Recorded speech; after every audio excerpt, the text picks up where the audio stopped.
curtinho, muito fácil de entender, porque ele está explicando. Teve duas colocações, 3 colocações no máximo, que é gostoso de prestar atenção. Legal, você tem meia hora.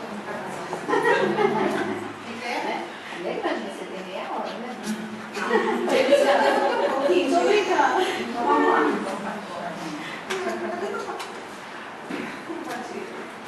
Então é o capítulo 9, intitulado Ao Encontro de Si Mesmo. Uma citação do Livro dos Espíritos, né, questão 919. Examinai o que pudeste ter obrado contra Deus, depois contra o vosso próximo e finalmente contra vós mesmos.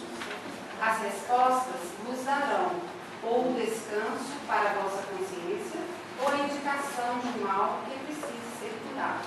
É uma citação de Santo Agostinho.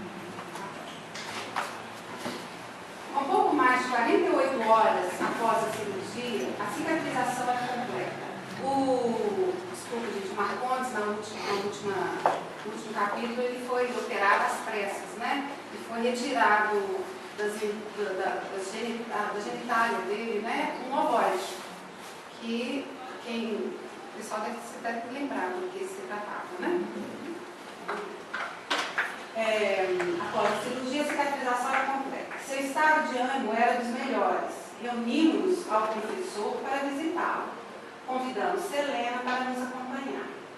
O episódio do desmaio havia lhe despertado compaixão em relação ao nosso irmão. Ao longo dos corredores, nas aulas escritas, a dirigente mostrou-se assustada e compadecida pelas dores que presenciava. A dirigente a Selena, tá? Solicitamos a ela que entregasse alguns livros ao convalescente em nome de Eurípides. Com carinho, ela os ofertou nestes termos. Senhor Marcondes, como tem passado? Estou bem, desculpe-me, mas não me recordo quem seja a senhora. Sou Selena, uma amiga. Já estivemos juntos em reunião nesta casa. Perdoe-me não ter lembrança, ainda estou um pouco confuso. Não se preocupe, tenho aqui este ramalhete de livros, um presente do senhor Eurípides, que lhe entrego em nome do professor e irmãs. Eurípides, Passanufo? Ele mesmo. O dirigente acolheu as flores ao peito, sensibilizado. Por sua vez, o professor provocou o diálogo. Amigo, como está se sentindo? Estou me sentindo leve como uma pluma e muito emotivo. É como se tivesse me livrado de enorme pressão interna, imagino. Não me lembro de ter experimentado este estado íntimo quando na Terra. Ele já vem trazendo, né, pelo que a gente sabe, já vem trazendo outras encarnações que ele teve no relacionamento paralelo. Começo a me sentir muito só neste quarto. Gostaria de sair dessa aula, andar, conhecer melhor o hospital, cheio de doença. Estamos providenciando algumas medidas nesse sentido, fique tranquilo. Quando poderei saber, com mais detalhes, o que aconteceu comigo, professor? Doutor Inácio disse-me algo sobre a causa do câncer. Você passou por uma cirurgia de extirpação. Seria um tumor? Não é bem isso. Era uma causa matriz de sua enfermidade na próstata. Foi bem sucedida a cirurgia? Graças ao exímio cirurgião, tivemos excelentes resultados. Quem terá sido esse hábil cirurgião? Filmamos nossas cirurgias com fins terapêuticos e educacionais. Tenho permissão para disponibilizá-lo ao seu conhecimento. Gostaria? Agora mesmo, seria possível? Então vamos lá. O professor ligou o sistema de vídeo. Apenas peço sua permissão para que Selena acompanhe, já que nós outros estivemos presentes ao ato cirúrgico. Não vejo nenhum problema. Marcondes e todos nós assistimos às cenas atentamente. Selena demonstrou pavor ao ver as mãos angustiadas de Dona Modesta. Quando foi feita a cisão, ambos impressionaram-se sobremaneira.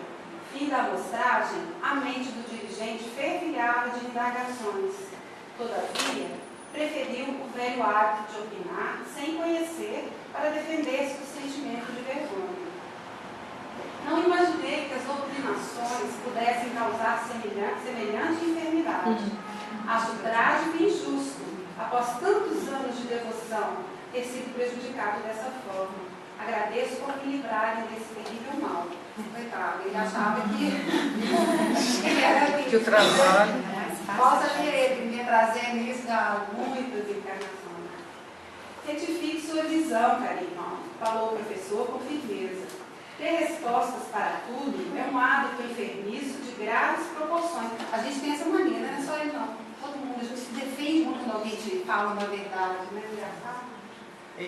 Aprenda a dizer não sei e a perguntar com humildade e desejo de aprender. Absolutamente, isso não foi resultado do trabalho de amor aos desencarnados. O que mais poderia provocar o alojamento desse ser indesejável em minhas entranhas? Não lhe ocorre nada? Não lhe ocorre na lembrança? Não. Ao responder, Marcondes passou rapidamente a olhar por todos nós. Era perceptível que havia recordado algo grave. Com astúcia psicológica, o professor pediu licença a nós e a Selena, a fim de travar um diálogo íntimo com o paciente. Retiramos-nos da sala para algumas visitações na aula. O doutrinador estava sendo estimulado a tratar de lutas muito árduas e íntimas. Seja franco, cara amigo, insistiu Cícero Pereira. Você se encontra no mundo da verdade. Chega o instante de olhar-se sem as máscaras enfermiças que costumamos usar para ocultar nossos conflitos. Extirpe de si mesmo o sentimento de vergonha e fale sobre seus segredos sem medo. Tenha disposição de trazer à tona as mais secretas revelações de sua vida, a bem de sua paz. Sua permanência nesse leito é sintoma de carência. Desculpe, professor, mas assuntos pessoais me dizem respeito e não pretendo e nem posso dividir com qualquer pessoa. Desculpe-me. Marcondes, o mal que guardamos na vida íntima jamais é assunto pessoal, e sim conta coletiva onerosa que tentamos pagar sozinhos, tão somente em razão da imagem soberba que construímos sobre nós mesmos. O orgulho tem o poder de enlouquecer-nos, a tal ponto que imaginamos ser melhor a dor do segredo que o alívio da sinceridade e do auto-perdão. Sem contar, gente, que ele, essa soberba, esse orgulho dele era muito grande para ele como um dirigente, para ele chegar e contar uma coisa dessa. Né? Um segredo que ele tinha, um dirigente tem um amante, que absurdo uma coisa dessa. Isso é só ele mesmo que podia saber, né? Fique sabendo, porém, que nosso papel nessa casa coletiva não se restringe à alegria de fazermos amigos uns dos outros. Compete-nos o papel de educadores da alma junto ao extenso leque de necessidades de quantos aqui se acoplam como enfermos. Sendo assim, se necessário for, contarei eu mesmo que relata sua ficha reencarnatória, conquanto, a partir de então, seus méritos fiquem diminuídos ante o convite à libertação. Ou seja, ele falando, ele mesmo tendo essa coragem de enfrentar ele mesmo, né? Ele teria muito mais mérito. Né? Para o professor é muito fácil, ele falava que ele sabia de tudo, ele estava com a ficha na mão. Porventura, estará me ameaçando, professor? Seu entendimento, meu filho, está turbado pelas lutas e vícios humanos. Na minha posição, não posso mais me permitir avançar em direção ao velho homem manipulador e prepotente. Se na sua cegueira a minha palavra fraterna representa uma ameaça, então se considere intimidade, a dizer a verdade. Como diz o Anderson, né? Uma sapatada, né, vergonha. Isso é demais. Imagina ele falando, gente, isso é demais. Jamais imaginei ser tratado dessa forma. E, quando se prepararam para continuar sua defesa, o professor falou com determinação.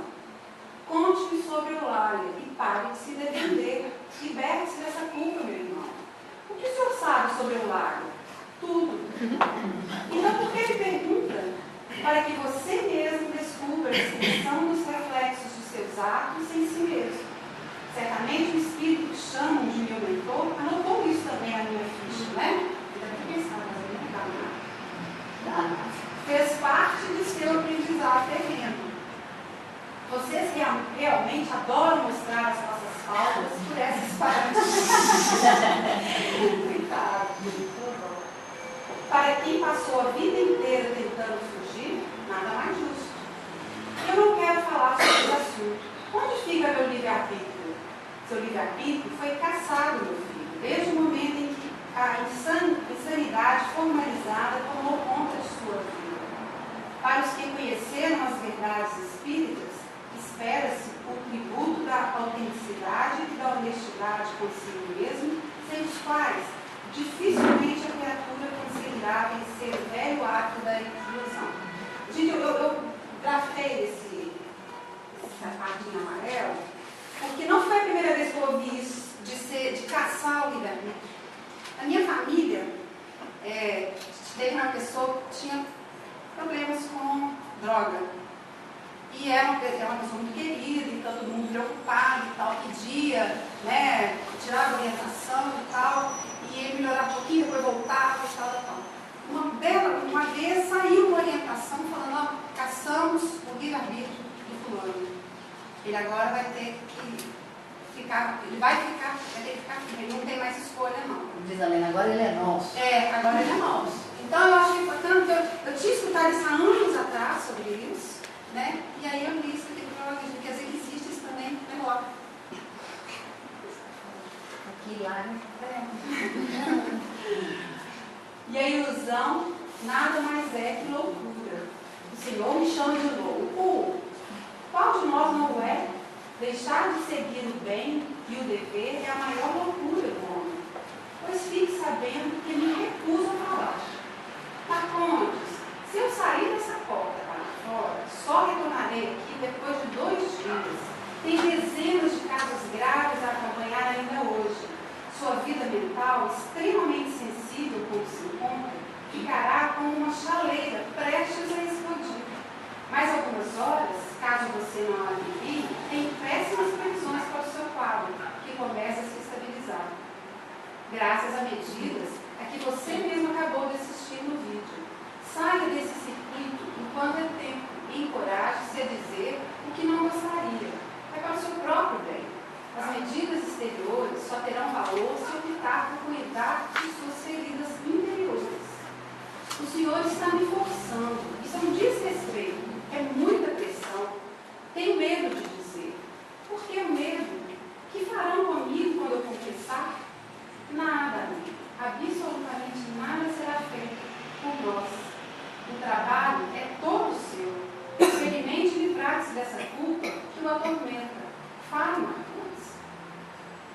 Eu acho que para ele, gente, ele devia estar esperando esse momento, porque era uma coisa que ele me falou, a pressão é muito grande, mas a pressão não era do Marcondes, eu acho que era ele mesmo que guardava isso, né? Esse segredo. Não é justiça. Não é, exatamente.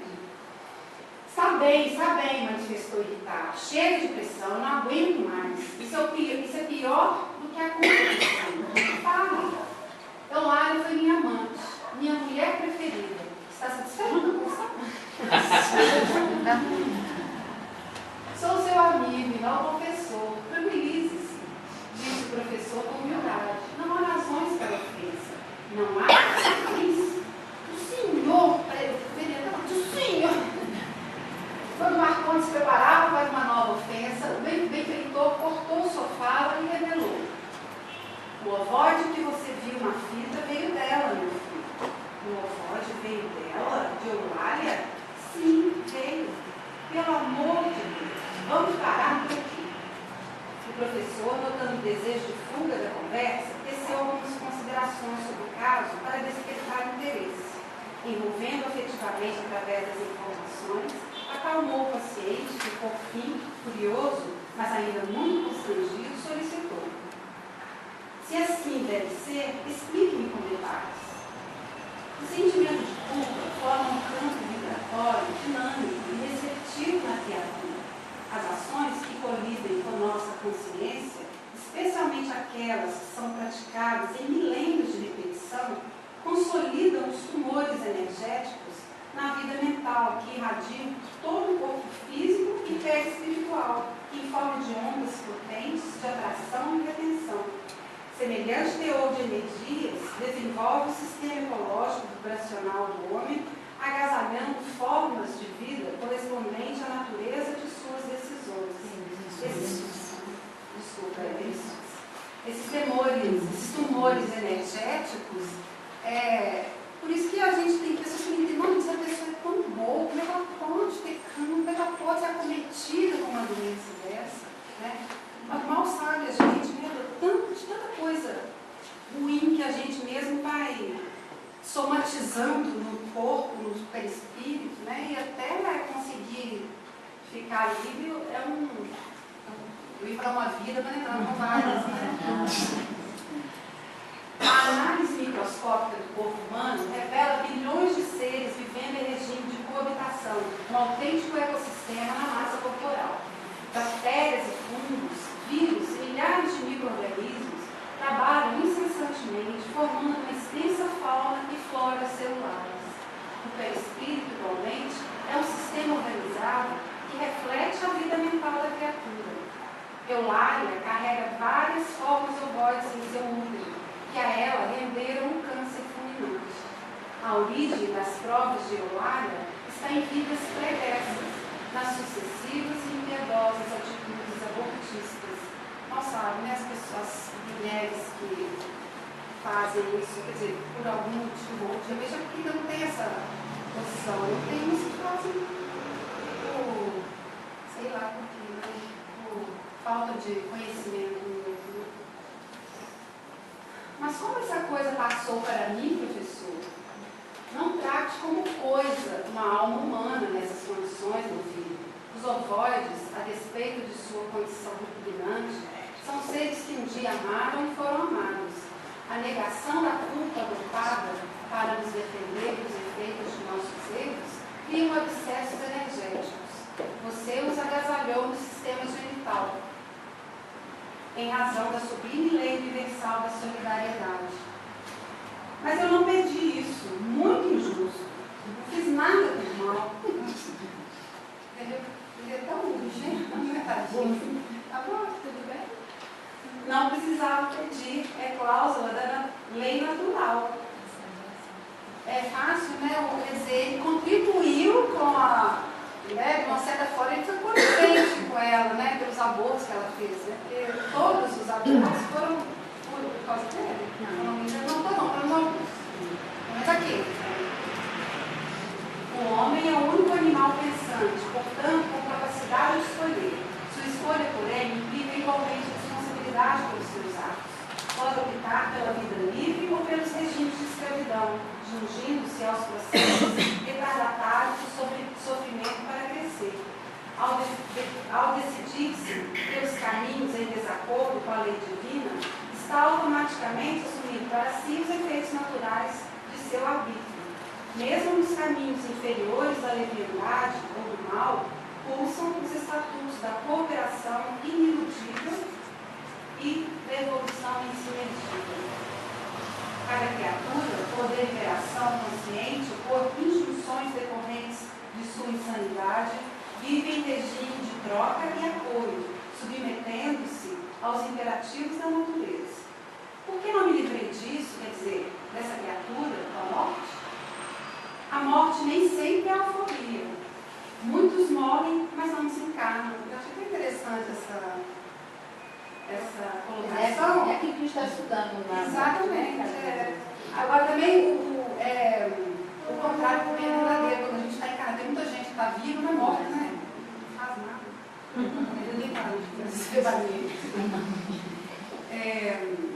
Permanecem com as lutas do corpo. Tudo depende de como vivemos a vida para que a morte seja luz e paz em nossos caminhos.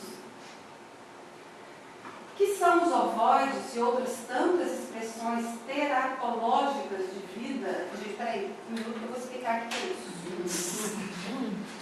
Teratologia, ou terate, vem do grego, e da junção das expressões terate, que quer dizer monstro, monstruosidades, tá? Então, essas expressões teratológicas de vida são expressões de monstruosidade.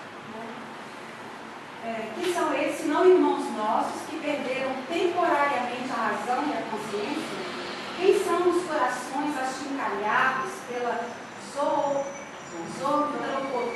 zoantropia, que no Google, né, no nosso templo sagrado, não tem os dois ossos, é só zoantropia, que é o fenômeno em que os espíritos desencarnados, devotados ao mal, se tornam visíveis aos homens sob formas animalescas, demonstrativas de sua degradação, tanto moral quanto espiritual.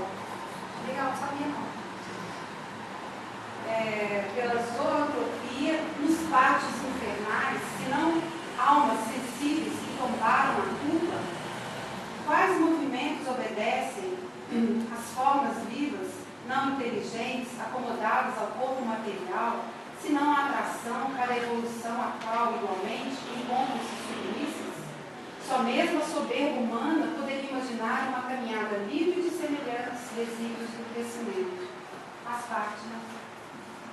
Evidentemente, o homem, único depositário do pensamento contínuo, é convidado a outro gênero de caminhada, enquanto ainda posicione como quem prefere os percalços do instinto, atraindo um contingente de dores voluntárias para si. A gente sabe o que quer dizer, a gente não, né? Deus veio, Jesus veio, mostrou a gente, olha, eu sou o caminho, a verdade, a vida. E a gente, quer dizer, nós todos, né, a gente, mas é verdade, nós todos, se nós estamos aqui é porque nós insistimos em pegar os atalhos, né, que são muito mais chamativos, né. De que me valeram mais de 4 décadas devotada à causa espírita, sentimento de arrependimento meu, então sou um falido? Era essa a conclusão a que o Senhor queria que eu chegasse? Qual o tamanho da minha queda? Marcondes, trajetória igual à sua é rara entre nós. Pouco mais de um mês para se libertar de efeitos que costumam exigir séculos de reparação. Ou seja, se não fosse os 40 anos, quanto tempo ele ficar com esse ódio perdido lá, né? Atormentando a caminhada dele. Você já começa a registrar uma profunda alteração na sensibilidade. O ovoide, em seu caso, era uma manifestação viva do tumor emocional, da prepotência e da culpa.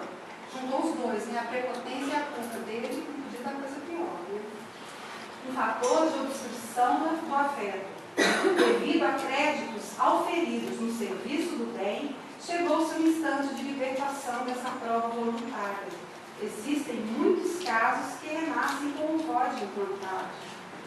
Os 40 anos foram uma benção. Foi uma prova voluntária? Exatamente. Para Eulália é um programa previamente acertado para o renascimento. Para você, foi um ônus adicional, naturalmente obedecendo à lei da causalidade. Causalidade? Você também tem seus laços com a história de Eulália, enquanto dispusesse de outras alternativas de explicação e não as utilizou. Portanto, o câncer que me vitimou foi um suicídio? Quase isso. Devido aos seus trabalhos de amor, conseguimos prolongar sua vida até o tempo previsto de sua partida. Contudo, seus últimos 20 anos, tão sofridos com a doença, poderiam ser evitados, caso sua escolha fosse outra. Afinal, sou um falido ou vitorioso? O que você acha? Não sei, professor. Sinceramente, não sei de mais nada. É assim mesmo, meu bom amigo. Quase sempre, ao ultrapassarmos os portais da morte, mesmo guardando extenso conhecimento espiritual, sentimos sem respostas, sem referências. Somente o tempo responderá essa indagação. O trabalho e o estudo lhe ensinarão a aferir melhor as sutilezas do tempo sagrado de sua consciência. Por agora, acredite que sua situação não é das piores, apenas isso. Ajude-me a entender melhor minha dúvida, por caridade. Meu filho, não existe falência, existe resultado, efeito. Sob a análise do seu projeto reencarnatório, pode-se afirmar que houve desvio, tamanho a extensão das oportunidades que desperdiçou ou não soube aproveitar. Sob o enfoque das leis divinas, avançou, considerando o passado torpe e pertinente à grande maioria de nós. Em síntese, evitou quanto pôde o mal do qual se encontrava avisado, mas não criou todo o bem que poderia. Eis o problema, pura negligência. Frequentemente, os dramas do arrependimento tardio são adquiridos nas sendas infelizes da negligência e da indiferença aos deveres conscienciais. Optamos em aceitar os encantadores convites do desejo interior em detrimento da oportunidade redentora da superação. É o que eu falei naquela hora do caminho, né? Os caminhos, né, das coisas boas, dos prazeres mundanos, eles são muito mais chamativos, né? Eles são muito mais atraentes, né? Que a gente acaba bobeando e indo. Estou me sentindo envergonhado. Bom começo, porém, não fique nisso. Há muito que fazer pela sua recuperação. Quem converte a vergonha no remorso em humildade, aprende a sentir-se pequeno sem punir-se. Olhe os livros que Eurípides lhe endereçou. Nestas flores há uma mensagem de esperança do apóstolo para a sua caminhada. Qual é a mensagem, professor Cícero? Eurípides foi chamado por Maria, a Mãe Santíssima, para uma tarefa inigualável em todos os tempos da humanidade. A tarefa de colher lírios que florescem em pleno pântano. Eu coloquei 3 pontinhos ali, porque eu ia tirar a próxima, mas eu achei que eu não devia tirar. É rapidinho, acabar. Socorrer os cristãos falidos de todos os segmentos ao erguer essa obra de amor, o mensageiro da esperança recebeu uma outorga do Espírito Verdade. Os que conheceram a mensagem de Jesus não conseguiram ou desejaram ser fiéis aos ditames de sua consciência são as almas mais aliciadas pelos mandatários da perversidade. Utilizando-se dos dramas emocionais da culpa e do desamor a si mesmo, esses vilipendiadores da paz alheia os aprisionam e flagelam sem piedade. A mensagem do nosso diretor é iluminar a vida com esperança em quaisquer condições. O Senhor me orientará? Você está sob responsabilidade de Inácio Ferreira nesta casa. Ele será seu tutor temporário. Doutor Inácio, quem diria? Como quero agradecer-lhe pela cirurgia. Com que carinho me tratou. Ele esteve aqui e nada mencionou sobre o fato de ser cirurgião. Que humildade. Amanhã ele virá vê-lo. Professor, perdoe-me minha intransigência. Perdoe-me. Encontro-me confuso. Marcondes não resistiu ao volume das informações e à ternura de Cícero Pereira, deixando escorrer algumas lágrimas. Acalme-se. O choro far-lhe-á um nova ideia. Assuma sua condição de paciente em tratamento e tudo ficará bem. O senhor conhece Eulália? Falou o dirigente, um pouco defeito em sua fragilidade. Eulália está aqui no hospital. Quando sair desta aula, certamente os passos de vocês se cruzarão novamente. Ela sabe que eu estou aqui? Acompanhou tudo pelos vitrais da sala cirúrgica, orando a Jesus para que pudesse, fora da sala, receber em seus braços a pequenina incubadora com aquele ser desprovido e deformado. O dirigente não suportou a notícia. Mão nos olhos, teve prolongada crise emocional. Seu pranto, seguido de suspiros de dor, banhava-lhe a alma em novas esperanças. Eu também chorei, porque tinha nada disso pra caramba. Disse em voz alta e sofrida sobre o quanto se arrependia. Vez por outra, retirava as mãos com as quais tentava segurar as lágrimas e olhava o professor, que lhe afagava a cabeça. Por fim, ele se abraçou ao seu tutor como uma criança, rendendo-se ao perdão e ao sossego íntimo. Após algum tempo, no intuito de recompor o companheiro, disse o professor: posso chamar novamente nossas companheiras, irmãs e Selena para o diálogo?